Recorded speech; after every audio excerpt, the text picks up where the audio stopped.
Welcome back to the channel, guys. I'm your host, Nate Allball. Hey, we're still in Louisville, Kentucky with some championship coaches. Told you, we brought in 3 state champ coaches well, it's a Friday night. We brought in 3, man, and we're here hanging out, talking ball, enjoying ourselves.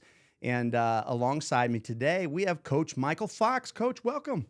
Thank you for having me. Glad to be here. Well, today's topic is, I love this topic because I have long wanted to just ask someone.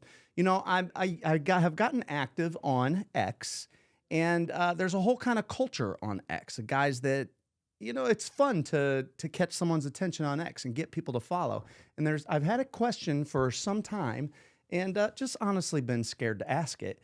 And that's, what the heck is match coverage? I keep hearing, you hear it a lot, Rip Liz match, right? And it all kind of started for me in my little coaching world around Nick Saban. This is what they were running so well. So this is me in my coaching world, but I don't know it. And so Coach today is just going to teach us, like we're 5, what the heck is match coverage? So without further ado, turning it over to Coach Fox. Coach is going to hit the whiteboard. Man, teach us a little something. I got to understand this. Here you go. Yeah, so, you know, what we refer to match is what a lot of people will call Rip Liz match. And I think the simplest way to describe it, it is man coverage unless. And for Coach Saban, if you don't get those unlesses, then it morphs into a version of cover 3. For us, we tweak it just a little bit, but the same idea is we are playing man. And what we think and the way we really like it, what you expect when you're going to play man coverage as a defense is rubs, is crossing routes, is bunches. And for us, when we are in match, we have some built in that we're going to pass those off, and so that the rubs don't affect us as much. So if you look at the whiteboard here, we are a base quarters team. We're going to start in our 2-high shell. We play with inside leverage across the board. So you can tell when we're going to play in match because these guys are going to move to outside leverage. We always give them the option, and we tell our kids if they want to press or not, they can. Our nickel will move to outside leverage. We're going to move to outside leverage here. And when the quarterback's eyes go down, we're going to spin this safety down to play on number 2, and we're going to rotate this guy to the middle of the field. The simplest way to describe it for our underneath defenders is we play what is called mess coverage, and that means man, everything but a shallow. So these guys are going to play man unless they are getting an under. And you can contrast that to what a lot of people call meg coverage, man everywhere he goes. So these guys are going to play mess. So the corner is mess on number 1. The safety is mess on number 2.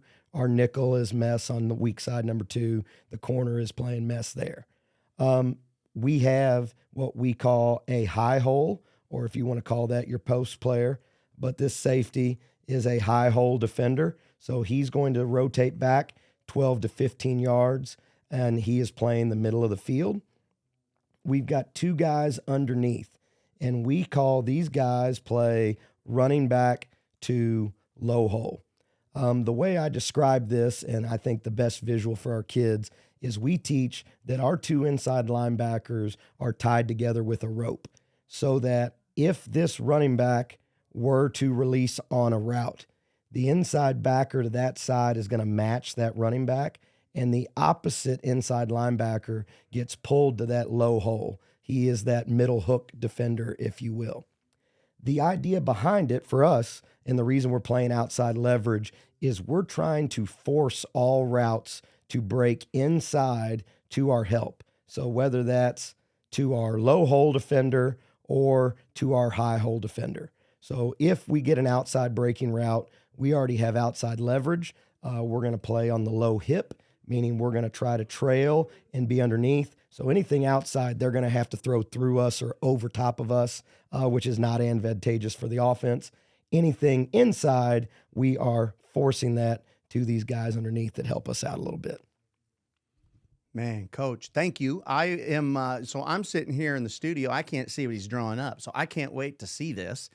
Coach, before we let you go, man, what's a strength of run and match? Like, what's the why?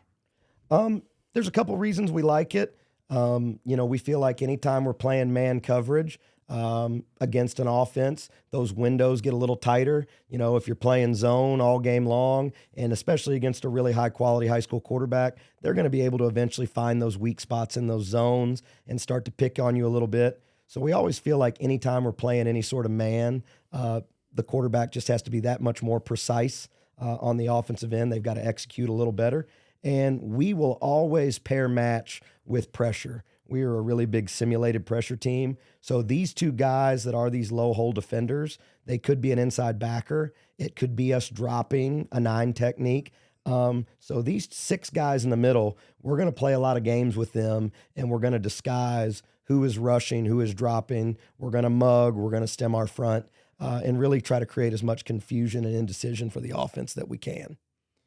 Man, well, if you guys want to see more, Coach's full presentation that he did tonight on match coverage will be linked below. So check that out. But you could also look him up over on X. It's at Coach_M Fox, I believe, right? Yes, sir. I think I'm right there. So defensive coordinator at Trinity High School here in Louisville. So I hope you guys have enjoyed it. I sure did. Be sure to like, subscribe, and join us right back here next week. Same time, same place. Talking more ball.